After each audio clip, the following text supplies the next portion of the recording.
we're going to talk about the ongoing efforts to save energy with the war in the Middle East showing no signs of letting up anytime soon. The presidential office said that it is seeking further incentives, or they're seeking to further incentivize people to drive less. Right, and we will talk about how not easing up the war is in a bit, but let's come to the domestic side of things, which is all about energy. So reminder, the 2-day rotation, so alternate odd, even day, no drive or driving system for public institutions will be implemented starting this Wednesday. That's the 8th. Private companies, not mandatory, but highly encouraged to partake in the 5-day rotation, no driving system.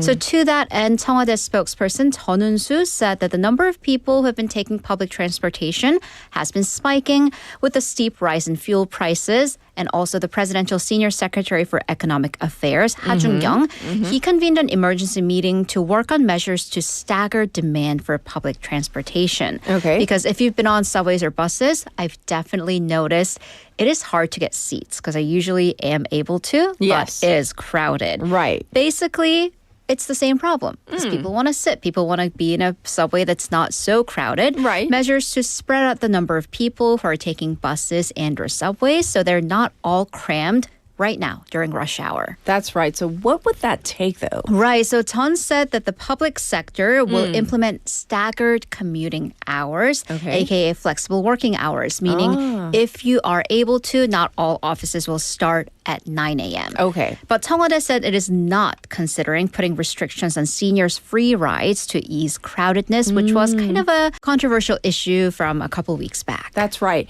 And it seems that the private sector is also looking to participate in this flexible working system. Right. So 6 major business associations, the Federation of Korean Industries, the Korea Chamber of Commerce and Industry, Korea Federation of SMEs, the Korea Enterprises Federation, Korea International Trade Association, and the Federation of Middle Market Enterprises of Korea, they issued a joint statement on Friday saying that they will participate in this nationwide effort to save energy.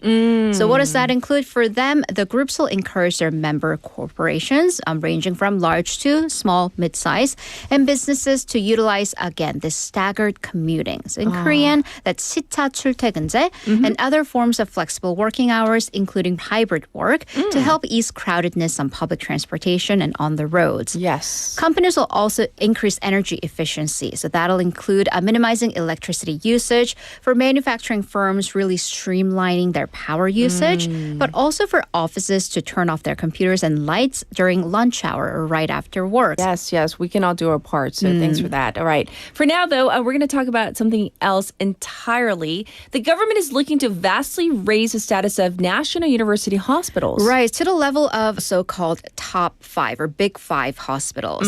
So the National Assembly and the Ministry of Health and Welfare has come up with these comprehensive plans to develop such national university hospitals and is in the process of fine-tuning this with the relevant agencies. Yes. So right now it's working on the money, securing the budget to secure, quote, excellent talent based on the regions and the hospital's respective needs. But I am curious, what will the budget be used for specifically? It's all about people, right? Getting the necessary doctors, nurses, and aides in and hiring specialists for especially essential department.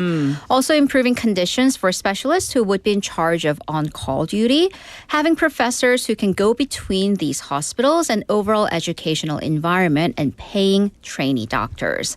While the long-term goal is, again, to raise the status of these hospitals to the Big 5 in Seoul, of course, that's going to take time. So in the short term, the government is going to target the specific needs. For example, national university hospitals in rapidly aging cities or provinces, they're going to focus on geriatric care.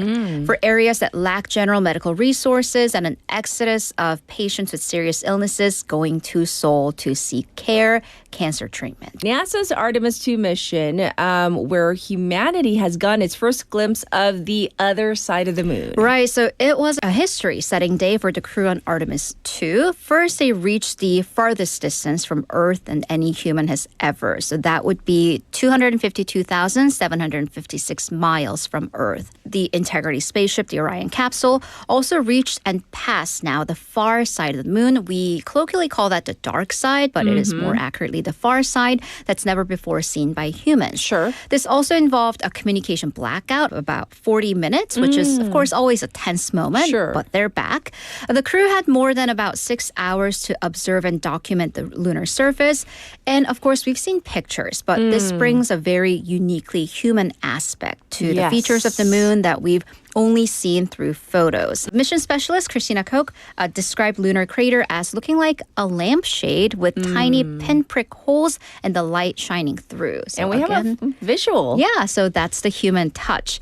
They also witnessed a total solar eclipse with the moon fully blocking the sun. The crew also observed the surface of the moon, including some major craters. Yes, yes. However, I mean, the science, I love it. I love the photos, the information I'm sure they're gathering. But this mission also had some very moving, emotional moments. Right. So this historical day for the crew, it began with the voice of Jim Lovell, who was the commander of the Apollo 13, who recorded a good morning message 2 months before he actually died last August. So first, let's take a listen. Welcome to my old neighborhood. It's a historic day, and I know how busy you'll be, but don't forget to enjoy the view. So, Reed, and Victor, and Christina, and Jeremy, and all the great teams supporting you.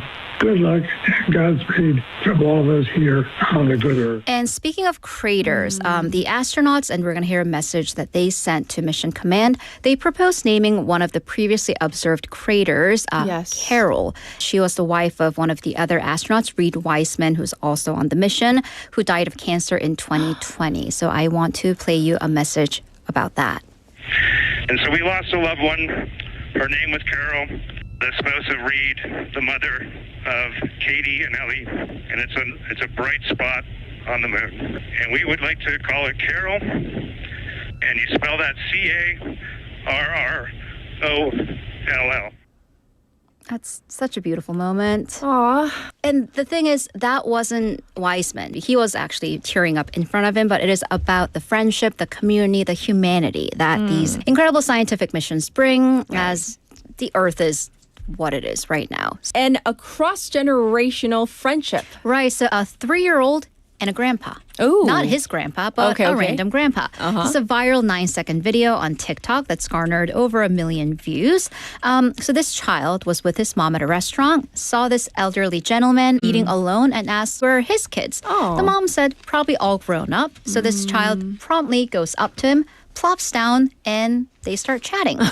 And this apparently is an emblematic and exemplary scene of coexisting across different generations, because experts say that these kind of interactions are important both for the elderly and children for their emotional development. Right. Because if you think about it from an elder's perspective, they're grown-up children. They leave home. They're less likely to go out and socialize and less likely to feel motivated to get out of this isolation. So outside intervention is important. And to our next story, the shortage of raw materials like naphtha could even affect the upcoming local elections. Why and how? I mean, economic policy, of course, but even how elections look. Because the quintessential look of Korean elections is banners, right? 현수막. Yes. And according to those in Busan's banner manufacturing, the price of raw materials have been going up, and naphtha is in everything, including plastics and vinyl that go into the banners. Okay. So they're going up by up to 30%. And one local banner maker in Haeundae said he's basically never seen prices spike so high in his 3 decades in this industry. Okay, and so some are calling for parties basically don't make these banners, right? Right. So civic group is Korea Zero Waste Movement Network. They're actually urging parties to stop using the banners. So I do have some data. In the last local elections in 2022, 1,557 ton of banners came out of the election, and they're not all recycled. Only about under 50% are recycled. So that's a local election. A lot more are used for general elections, Right. some less for presidential elections. So the idea is that, hey, how about we don't use them at all? For the That too. environment, yes. Okay, well, thank you for going over all the Woggly stories, and we'll check in with you tomorrow. Thank you. Bye.